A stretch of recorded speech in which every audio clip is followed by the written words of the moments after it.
Good morning, everyone. Welcome aboard UFC 297, your Fight Morning Quick Card Breakdown show. Mike's MMA Picks here with you, yours truly, breaking down 12 fights, 6 of which are currently expected to end inside the distance. We've got Dricus du Plessis and Sean Strickland battling it out in the main event, but we've got a number of fantastic matchups. It is extremely cold here this morning. Got the fire roaring, currently around 14 or 15 degrees Fahrenheit. And I know folks who are headed to the big dance up in Toronto, it's 4 degrees Fahrenheit currently. So make sure to stay bundled up as you navigate the terrain to get to the venue if you're headed there. Let's talk the first fight of the night. Let's talk flyweights. Let's talk Malcolm Gordon taking on Jimmy Flick. And I must preface this by going on a bit of a diatribe here. Now, don't bet on bad fighters. That is a motto of mine, something that I've learned throughout the course of time. You have fighters who you're at the mercy of their in-fight decision-making skills. And sometimes, yes, that is baked into the betting line, but also you have to understand that these are fighters who may fold like a cheap tent under pressure. These are fighters who find ways of checking out of fights, who mentally will break, and also fighters who just make bad decisions time and time and time again. And both of these fighters have a habit of doing that. Malcolm Gordon, man, he's coming in here as a almost minus 200. He was over minus 200 last night at some betting, some books. And then you also have Jimmy Flick coming in at plus 164. You watch back the Alessandro Costa Jimmy Flick fight and tell me that Malcolm Gordon wouldn't have been floored and out of there by Alessandro Costa early in that bout. Somehow, some way, Jimmy Flick ended up taking some of the damage there. And that first round, you saw it ended going, Alessandro Costa was going to the body and bludgeoning Jimmy Flick. And Jimmy Flick, his stick-to-itiveness can only last for so long. Watch back the Jimmy Flick fight against Charles Johnson, and you hear Charles Johnson's corner saying, he doesn't want to be there. He doesn't want to be there. And it's, it seems like it's true. But in this spot, Jimmy Flick coming in, looking to lock up a submission here, possibly drag this fight out for as long as he can. How long is that? I'd say maybe about a round and a half.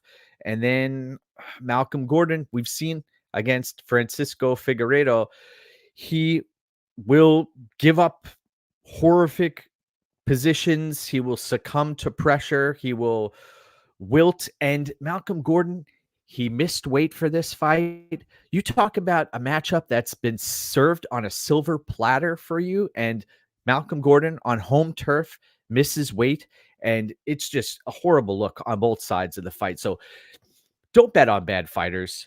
Look at other options here. If you are going to play something, I recommend it being something inside the distance. I don't see this fight going all 15 minutes. Malcolm Gordon, yes, he'll be my pick, but gosh darn it. He could fold and Jimmy Flick could lock up a submission at any given moment. And we've seen Jimmy Flick, as I mentioned before, he can take some damage early. We saw against Cody Durden also. He took some damage and then locked up a Hail Mary submission there. And Malcolm Gordon, we know, Makayev fought well for a few minutes. And then, boom, third round, gets submitted like that. Give me Malcolm Gordon, but come on now. I mean, if you got in on Malcolm Gordon at near evens, I understand where you're coming from there, but I just prefer not to bet on bad fighters, and both of these fighters are bottom of the barrel, unfortunately. Let's get into the comment section before we continue. We've got good morning, Donnie. Good to see you. JP, welcome. Let's see. Don't bet on bad fighters. Yes, and I know. Let's be honest. You do get a decent line on some of these bad fighters, but oh man, you could potentially get burned in a spot where folks are just checking out, and we are at the mercy of those in-fight decision making, as I've mentioned. Good morning. Let's see. I eat green berets for breakfast. Yes, that is a Predator quote, I believe. Thank you. Thank you. All right. Look at this. JP says Flick by sub or nothing. I hope Flick wins this fight. I'll say that. Malcolm Gordon, you missed weight here. Horrific, horrific look. So let's move to the next fight of the night where we have Priscilla Cachoeira coming in as the plus 320 underdog, and she's taking on Jasmine Jasudavicius. And Jasmine, she's fighting on home turf. You'll notice there are, I believe, 10 Canadian fighters here out of 12 bouts. And I'm actually including Arnold Allen in that bunch of Canadian fighters because he has fought, or he's trained out of TriStar for on and off for a while here. I know he's from, or he trains in the UK, right? Also, but here you have Arnold Allen, who should have a lot of Canadian backers there. I realize he's a European fighter, but Arnold Allen, I'm considering him one of those 10 Canadians here. He should get a pop from the crowd. Let's talk Jasmine Jasudavicius, who has claimed that she is the newest version of GSP on numerous occasions and interviews, and she's going to try to utilize her wrestling to stifle Priscilla Cachoeira's her striking and her wildness. Priscilla Cachoeira is a zombie. When she is marching forward, she'll take punishment. And, Cachoeira has been known to try to pull a few shenanigans. We've seen some tomfoolery from Priscilla Cachoeira. We've seen some ballyhoo from Priscilla Cachoeira. And what happened again here? Priscilla Cachoeira, this bout ends up getting bumped up a weight class, and you have Jasudavicius still sitting at minus 410 here. Cachoeira, she's gonna try to fish hook opponents. She's gonna try to gouge people's eyes out, and she's going to fight hard for your money. But she also might get ground and pounded here into oblivion. And both of these fighters are no spring chickens either. You look at Cachoeira. I'm looking at her weight, 30, or at her age, 35 years of age. So this spot, I think that Jasudavicius has the ability to win this fight by TKO. The longer the fight goes, but I also I don't think this fight's going to play out on the feet for very long. I think Jasudavicius would be better served trying to commit to grounding Cachoeira at all costs, and I see that being a path to victory here. But I also see Cachoeira could potentially land some hellacious blows on Jasudavicius, and I don't think Jasudavicius has been hit as hard as Cachoeira could potentially land on her. So give me Jasudavicius. I'm not touching the money line in women's mixed martial arts. There is increased volatility, and we should see that on full display here this evening. But give me Jasudavicius, and let's see what we got. Let's continue now. We've got a Canadian fighter here in Johan Lainesse, who's coming in at minus 142 at the betting window, and he's taking on Sam Patterson. Sam Patterson plus 120. Sam Patterson moving up a weight class. And the Gabe Green fight for Johan Lainesse, we've seen him. He reminds me of a Walmart version of Matt Brown.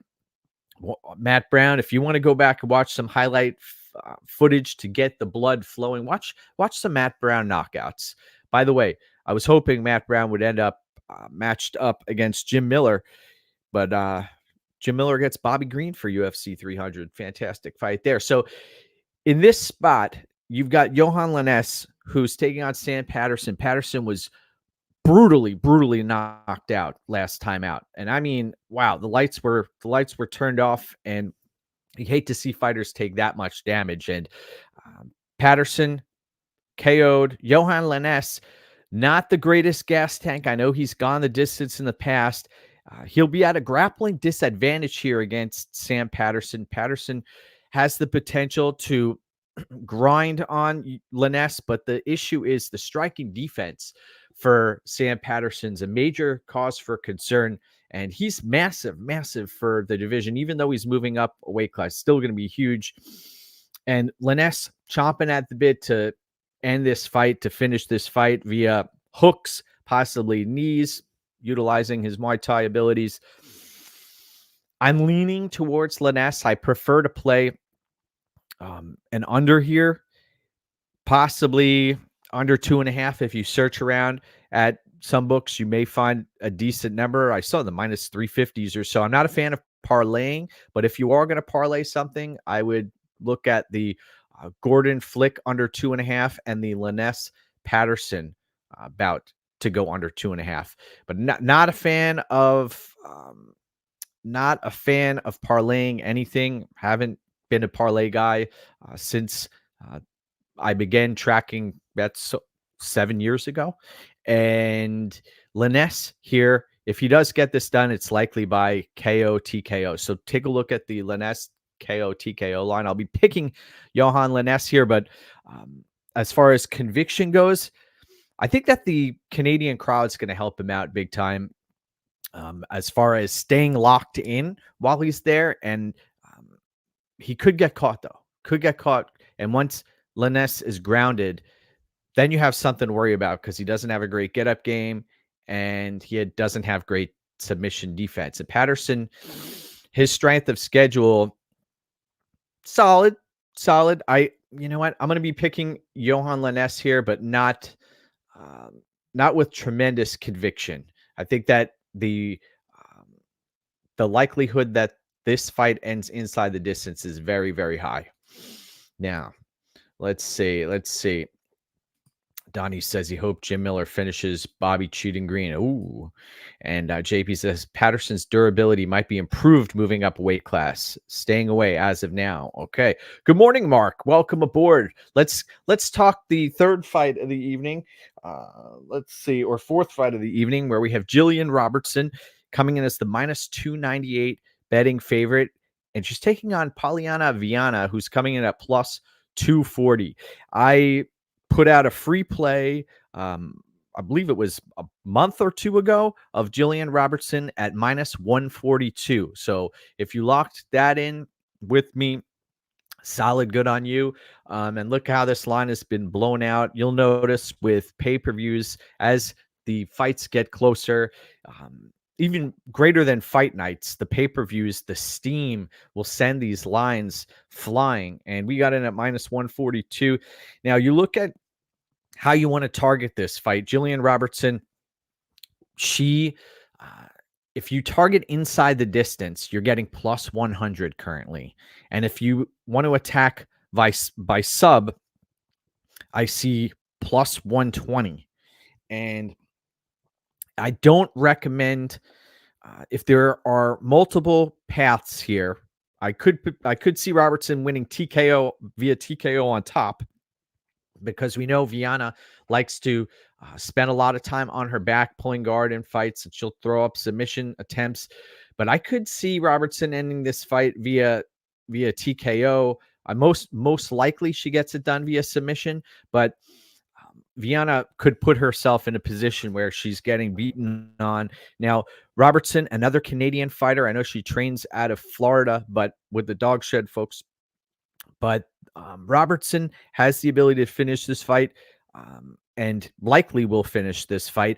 But if only 20 cents are separating the sub prop and the inside the distance prop, don't be greedy. You could lock in the inside the distance line, and for 20 cents, you have your bases covered via both paths to victory. So the pick's going to be Robertson. I think that she does get this done inside the distance. Look at you, Mark.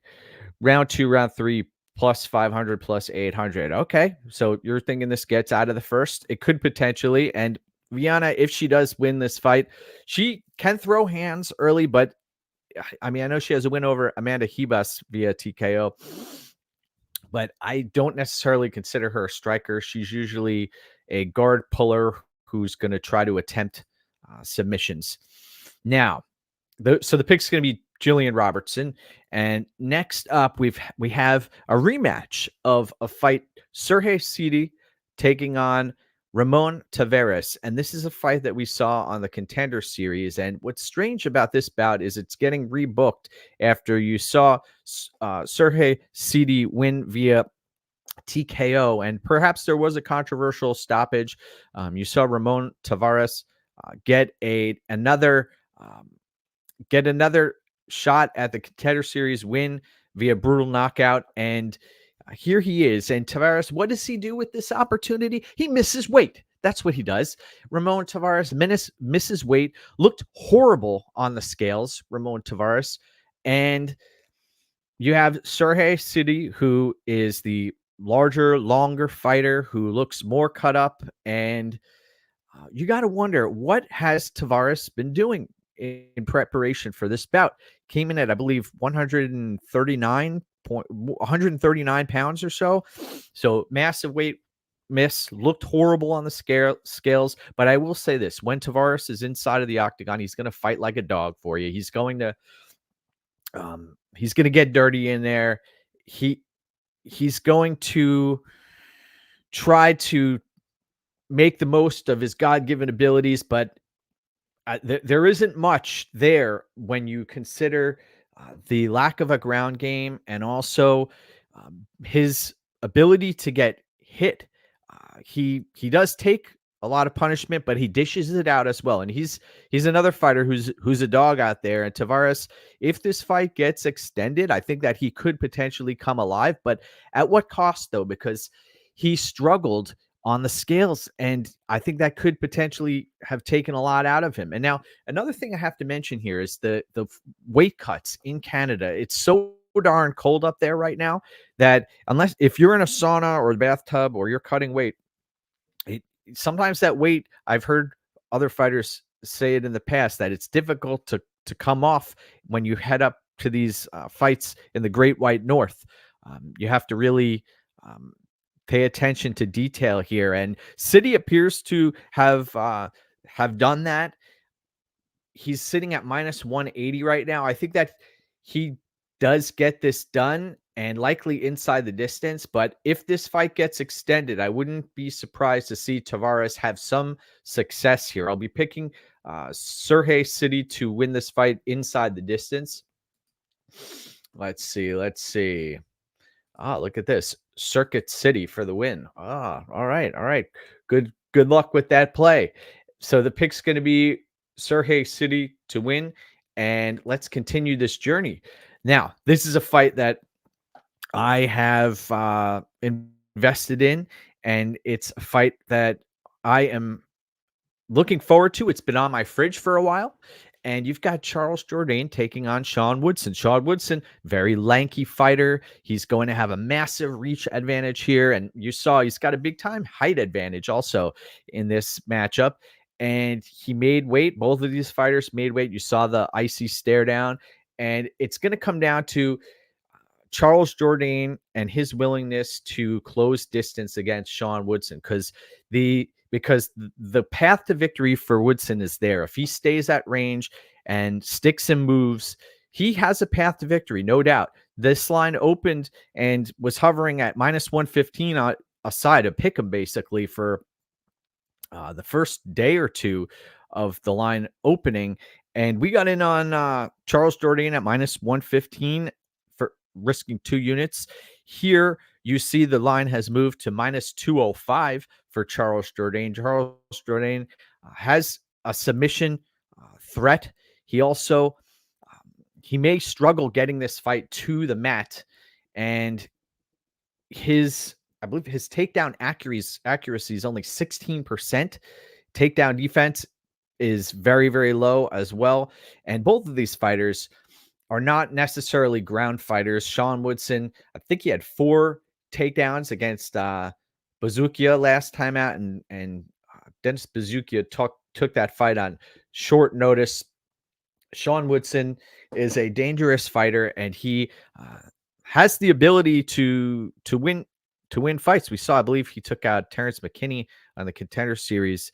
In this matchup, I think that Jourdain's the side here. I think that he has what it takes. When you watch his maturation process inside the octagon in recent years, the Shane Burgos fight, you saw him overcome adversity late in that fight and almost take Shane Burgos out of there. You saw the Kron Gracie fight. You saw the Lando Venata fight. And granted, Nathaniel Wood fight, that was something else. Sean Woodson and Nathaniel Wood are completely different fighters here. But Jourdain, he's going to fight hard for your money. He, ABC, always bet on cardio. He has, both of these fighters have decent cardio, but I think you go back to the Andre Ewell fight and you see Charles Jourdain really come into his own there. And he is going to pour it on in front of his home crowd too. I must mention, this is a hometown fight for Charles Jourdain. We must factor that into the equation here when we're talking about the judging aspect of it too. I think that the judges are going to favor some of these Canadian fighters. At least the crowd may impact the judging here. So I'm rolling with Charles Jourdain minus 115, and I think that he has multiple paths to victory here. I don't trust Sean Woodson's chin. You watched the Luis Saldana fight, and he was put in some really tough spots there. Woodson, one of the strangest physiques you'll see in the UFC. I've always wondered how he's able to get down to 145 pounds, but now I understand. You look at his legs, and they are like twigs. But if Jourdain could chop, we may you could chop down that base, and then the navigation, the ability to ambulate becomes a problem. So give me Charles Jourdain in that matchup. Now, Brad Katona taking on Garrett Armfield. But before we do that, let's see. Somebody's taking notes here. Alex Ramirez is taking notes. Gary says, no coffee, but he snagged an egg sandwich and a Monster Energy drink. Excellent, excellent. Good morning. Appreciate you. Appreciate you guys. Now, let's talk Brad Katona taking on Garrett Armfield. Brad Katona coming in as the minus 225 betting favorite. We saw against Cody Gibson last time out. This is a guy who's won the Ultimate Fighter a couple of times, right? Katona's a fighter who has a submission win over Bryce Mitchell, had some rough look as far as matchmaking goes, taking on Merab Dvalishvili. He's a very cerebral fighter. I'll give him that. Brad Katona, extremely cerebral fighter. And one of the challenging things that we have to think about here is Garrett Armfield's improvements throughout the course of time. This is a young fighter. Garrett Armfield, you watch the tape back, and this is a fighter who is relatively young. He's somebody who is improving every time out, 27 years of age for Garrett Armfield. And then on the other side of the fight, you have Katona, who he's taken some damage in some of his fights, and he's going to keep on ticking. He will fight hard for your money. Brad Katona, as I mentioned, cerebral fighter. If there is an upset here, if there are a few upsets on this card, I think Armfield has the potential to be live for a few, maybe a round and a half, 2 rounds. I think Katona, once he's able to get his reads, then it's a different story. Brad Katona has the ability to dictate this fight. Let's see. So good morning. Flick the like button. Yes, folks, if you wouldn't mind subscribing to the channel and also liking the video. I know I've put out content for, 7 years or so consecutively, and been tracking my bets for this is our 7th year. So continuing to work on this one fight at a time, and I appreciate you. So thank you for tuning in today, and remember to go get what's yours. And we're going to continue our way through this fight card. This is it, baby. Let's keep on rolling here. We are talking Brad Katona. I think that he does get this fight done, and I think I believe that he wins this fight via decision. So take a look at that Brad Katona decision line. The concern I have for Armfield is him completely gassing himself out. He will commit to his strikes, and I like seeing that, but that comes at a cost. And you talk about matchmaking and situations where you get put into a tough spot. Katona had to take on Merab but what about Armfield? He took on David Onama. He's taken on him twice, I believe, Onama. So always improving, 27 years of age. Give me Katona and to win by decision in that matchup. Now, we've got Movsar-Evloev taking on Arnold Allen. If you've watched the breakdown here since we got started today, as you can see, the sun's starting to shine. That's a beautiful thing. It's only 15 degrees over here. That's why I'm wearing this hat right now, but I do have a fire roaring in the background. Movsar-Evloev, who fights out of ATT. I was at Movsar-Evloev's fight against Diego Lopes, and I was very impressed with his ability to win at all costs. He had his leg put in a very precarious situation and could have tapped out multiple times. We've seen how talented Diego Lopes is. So in this spot, Arnold Allen, he's coming in as a plus 154 underdog. I do think that Allen has the potential to be live here. And you also consider he's trained, I believe, at TriStar and may have for us around him. You may see that at some point. I know Arnold Allen has split his time in the past training at multiple gyms across in the UK and also here or up in the Great White North. Arnold Allen possibly will get a pop from the Canadian crowd. And what it comes down to, Matt returns for Movsar-Evloev and committing to his grappling ability. I do not want to see Movsar-Evloev engage in the striking department for extended periods of time here. Please, Movsar-Evloev, if you're watching the morning breakdown show here, commit to your grappling, please, sir. And also Evloev, solid gas tank. He, as we've seen against Dawadu and others, has been caught at times on the feet, not necessarily taken out of there. And you have Evloev, who is an undefeated fighter here. So this is a fighter who hasn't tasted defeat yet, and he's extremely talented. Evloev isn't necessarily a fraud. He's a fighter who has faced some stiff competition, come out the other side victorious. And I believe, was it Mike Grundy? Nick Lentz. We've seen Evloev put in some tough spots, and he hasn't checked out of fights. So we opened our broadcast talking about not betting on bad fighters, right? And Malcolm Gordon and Jimmy Flick are examples of bad fighters. So I'm picking Evloev here, and I think that he has a clear path to victory. But Arnold Allen, as I've seen, I remember Arnold Allen when he fought Makwan Amirkhani, came out the other side victorious there, and that was a tough battle. The defensive grappling abilities of Arnold Allen kept him alive in that fight, and he's going to have to get back to those here against Evloev. But I'll be picking Evloev here. I think that he likely wins this fight via decision and should be a great one. Arnold Allen has the ability to win this fight inside the distance. Also, Arnold Allen, massive for the division. You saw how much larger he was than Evloev at the weigh-ins. That's something to note. But Evloev, extremely talented. Give me Movsar-Evloev to win this fight. Thank you, everybody, for tuning in today. I appreciate you. We're continuing on. JP says it's 8 degrees Fahrenheit in Chicago. Press the like button. Alex says, thank you. All right. You have 2 units on Movsar at minus 180. All right. Let's see how that plays out. Now, let's continue.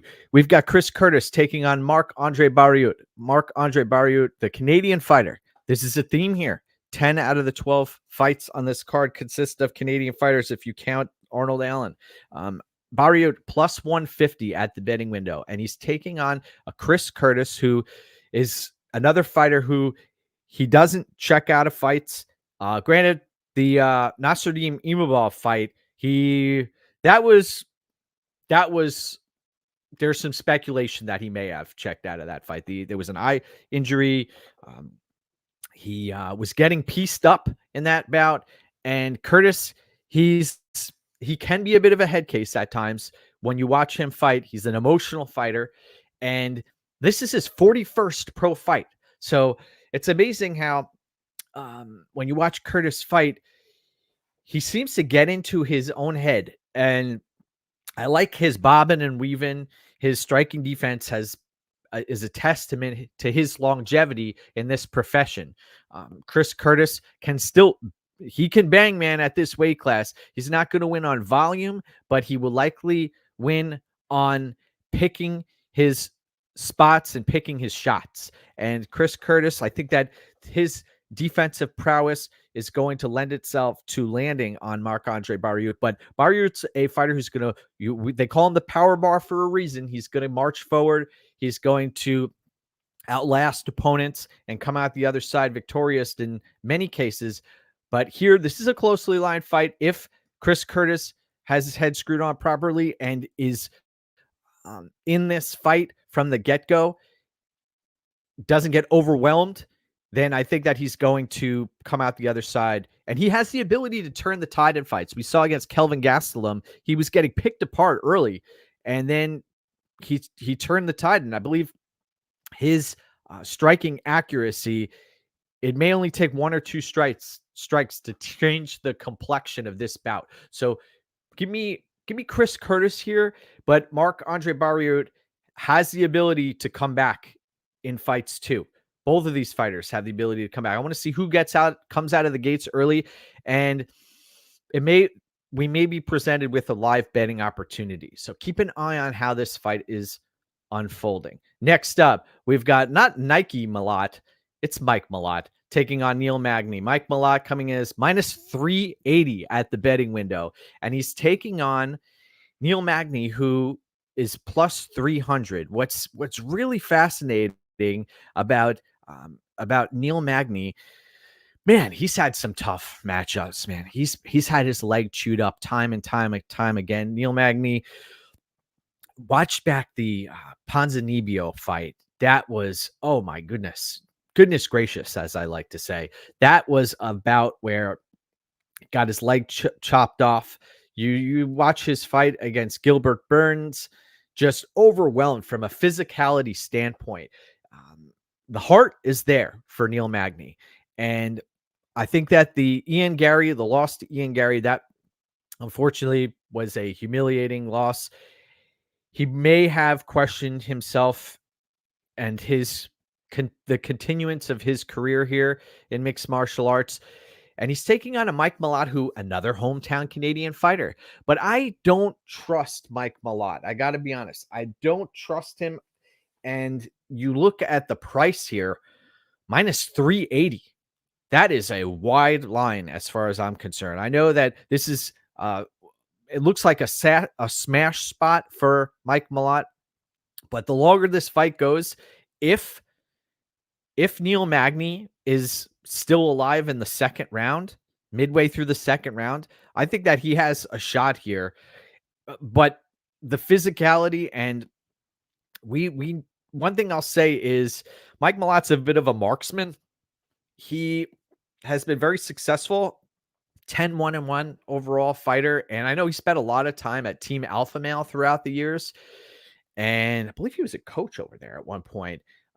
But Adam Fugit, Johan Lainesse, 4 knockouts, 6 submissions for Mike Malott. But look at Neil-Magny, 28-11 overall record. This is somebody who is a seasoned veteran. I think there are better spots than going after the money line on Mike Malott. I think that this fight does end inside the distance.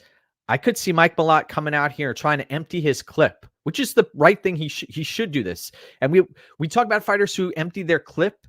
Look at DuPlessis. If DuPlessis wants to win this fight, he's going to have to empty his clip and do so early. And I think Mike Malott's going to have to do the same thing, or risk having Neil-Magny come back and cause him some real problems. So give me Mike Malott to win this fight inside the distance.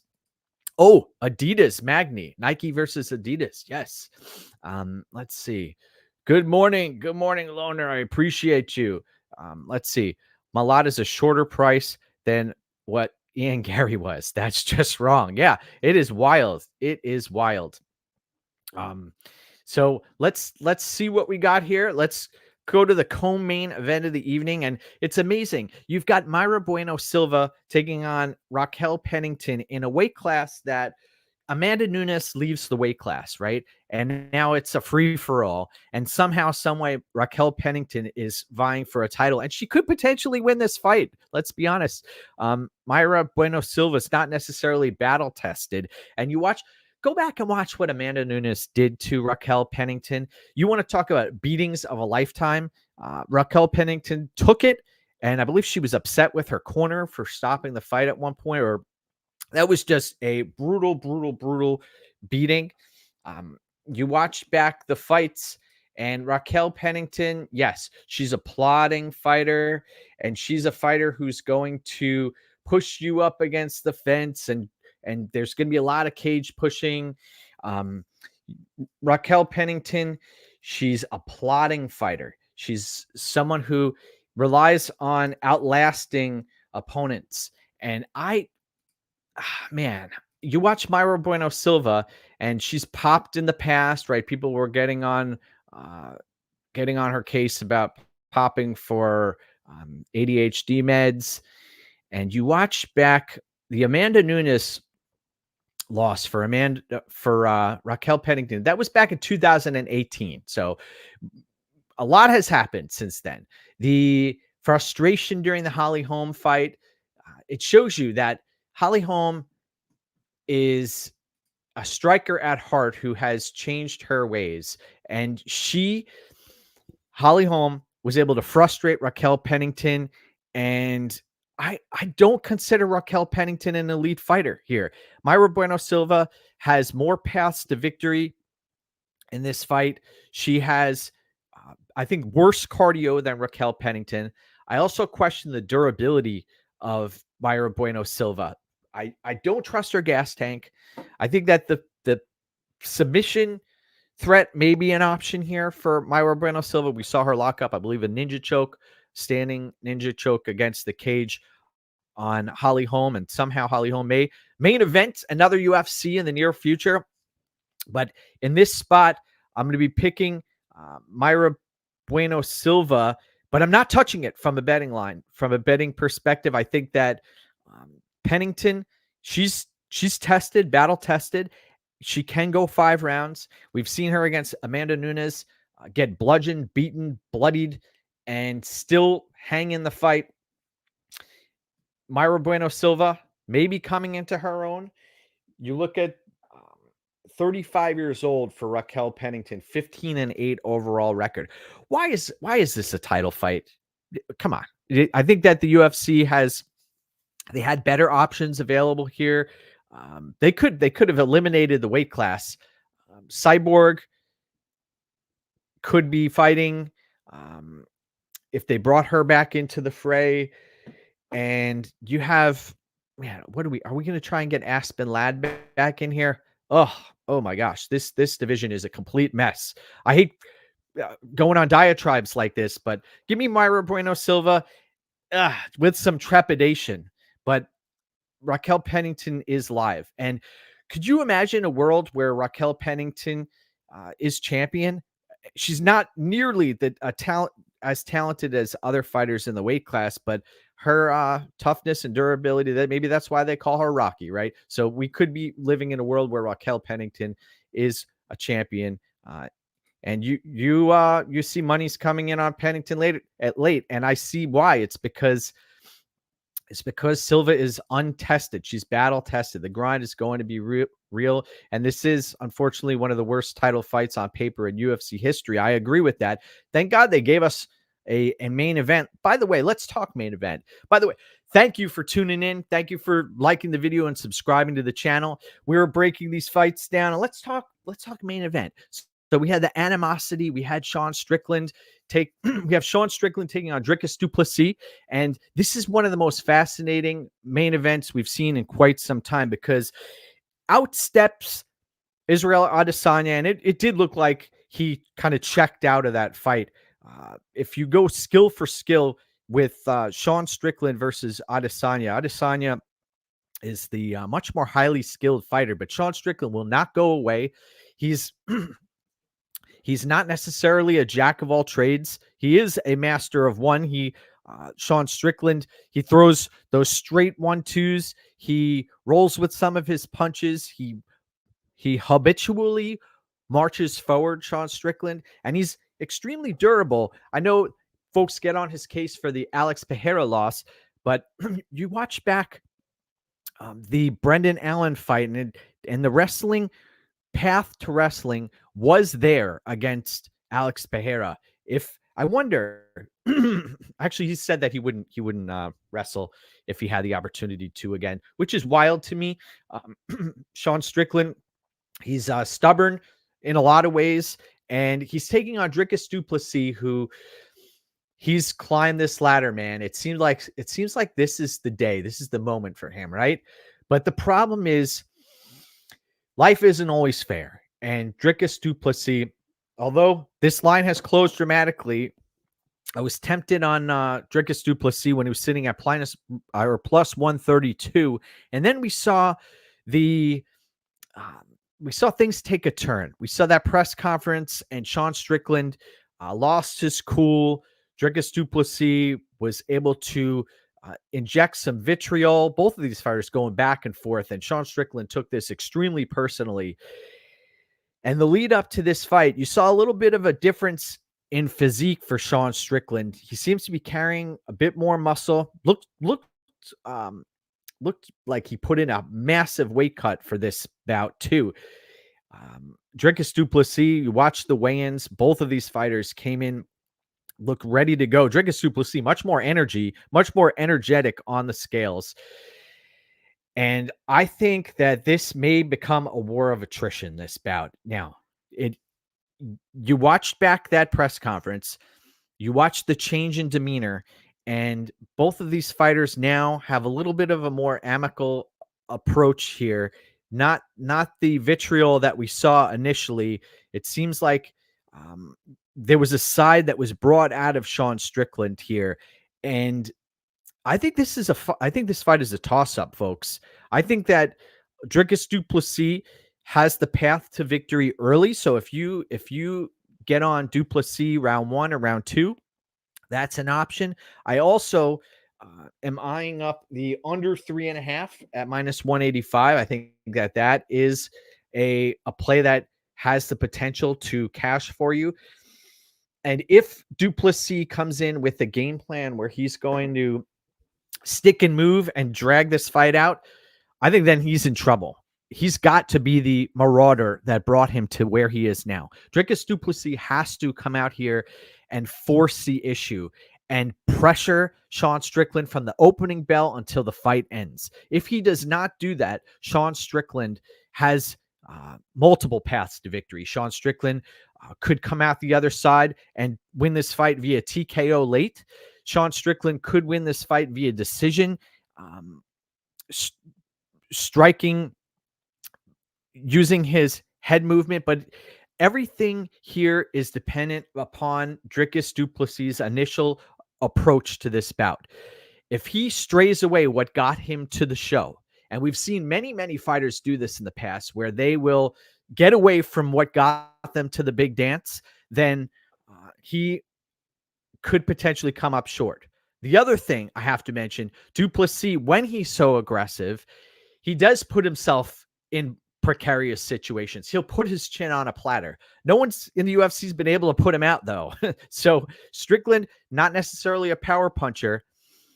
I think that I'm going to be picking Sean Strickland here, but I do see the path for DuPlessis to win this fight. I think that DuPlessis, if he's uber aggressive early, then that is his path here. If DuPlessis is aggressive extremely early, but it's going to be a kamikaze mission for him, because if he does this, then he's going to gas himself out and not be ready for those championship rounds. Everybody's talking about the cardio versus Whitaker, but I want to see what that pace looks like when it's pushed in rounds 3.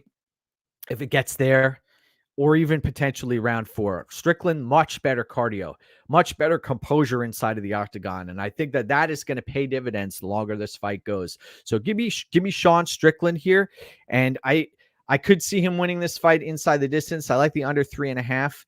And I know, yes, Dricus is laser focused, and he knows this has to be a car crash. I like the if you got in on Dricus at plus money, I see the path there. There was an opportunity to arb here as well, but give me Sean Strickland. And by the way, if you guys wouldn't mind subscribing to the channel and taking the time to like the video, what I'm trying to do here is build and grow this channel organically. And I've been at this for ages. But one thing I'm very proud of is that 6 consecutive years we've been able to have attract winning betting prowess. And I'm somebody who has tracked my plays for a long time. Go to my betmma.tips page, and you'll be able to see where things are headed and how I've performed. So give me Sean Strickland to win. Thanks everybody for tuning in today, and I appreciate you. I think that this is a phenomenal main event. If you are headed to the event, remember to bundle up and go get what's yours. Let's see. Marcus says, for everyone who bets DDP, be prepared to be scared if DDP doesn't finish Strickland before the halfway point of round 2. I 100% agree. Thank you. Kevin, you say your content always gets me hyped for the fights. DuPlessis via TKO if he can keep this chin down and close the distance and keep the pace too. I appreciate that. We had a big turnout today for this breakdown show. I'm going to put it up, post a link to Twitter. And if you wouldn't mind, sharing the content with folks, that'll be a big help also. I appreciate every subscriber that we've had join here. I believe we've started around 700 or so subscribers this year and have been slowly accruing folks. And we went 9 for 11 on picks last week to open the event, or to open the year. And we're going to continue to pick our spots here as we march forward. So let's go get what's yours, my friends. Have a great rest of the day. And thank you, my brothers. Let's go. Have a great fight day. Have a proper meal too before you embark on this mission. Cheers, my brothers.